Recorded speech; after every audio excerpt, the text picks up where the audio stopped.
right, let's talk about the famous topic at hand for a lot of people. Primarily in body or physique. A lot of things come up, such as PEDs, performance enhancing drugs,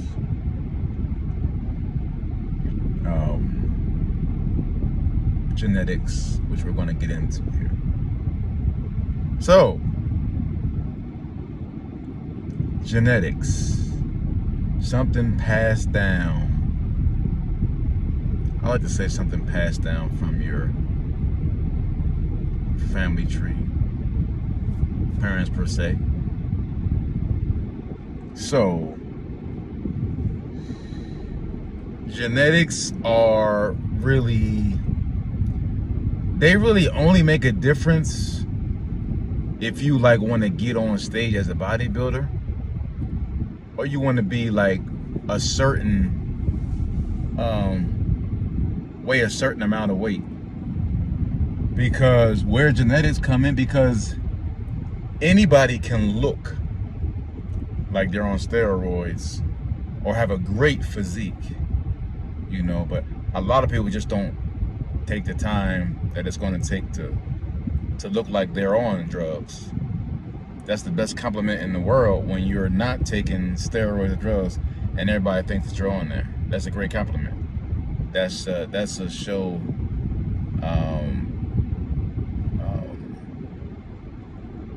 That's just like a testament to your hard work and persistence per se. But like, a lot of people just can't wait it out, and this pertains to other things in life.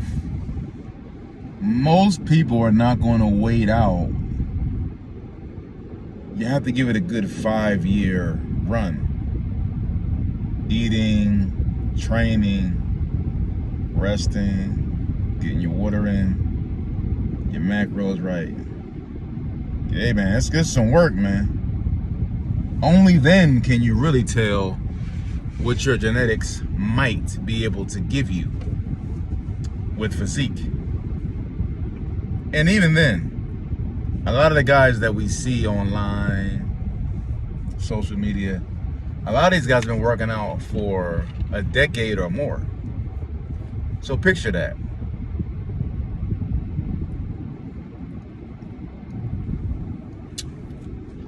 These guys or girls or guys and goddesses that you look up to, they've been training for decades or over 10 years to look like that.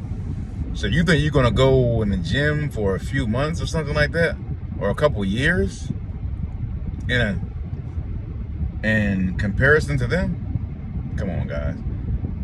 And genetics, most guys can gain about 40 to 45 pounds of muscle within their lifetime. That's a lot. Women half. But most people will never hit their genetic potential.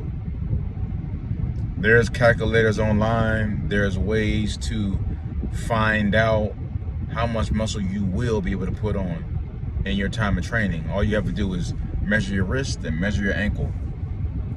And when you go online, there's a muscle building calculator.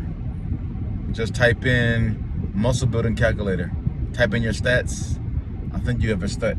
You put in your body fat too, when they tell you how big you can get. So yeah, you might not be able to get as big as you want to. So what? You can still have that look though. Nobody else cares how much you weigh. When they see you, they're like, damn, that's a nice body. That's a reputable, that is a respectable body. This guy put some work in. So you can do that without great genetics. Your genetics just tell you how big you can get. That's it. It tells you how big, you know. Some guys are 6'3". Some guys are 6'3" and they can get to 230, 240. Other guys are 6'3" and they can get to maybe 210. It's just genetics, man. Genetics and your bone structure has a big thing to do with, which come from genetics, which shows you how big you can actually be. Your wrist and your ankle size is probably the two most predeterminants on how big you can get. So keep it. And I know people with great genetics in my family that didn't do shit with their body. So genetics is not really arguable, really, because there's thousands and hundreds of people in this world. There's thousands and thousands of people that have good genetics, but they ain't worth a shit. They didn't put in the time. So think of it like that. You can have good genetics, but if you didn't put the time in, you might look good as a young man in your early 20s. That shit fades, man. That shit fades. Once you start getting older, you gotta work for your looks. In your early 20s and your teens, you ain't gotta work for that shit. When you get to be a grown motherfucker, you gotta work for all of your looks, man. All that shit, man. Peace, like, share, subscribe.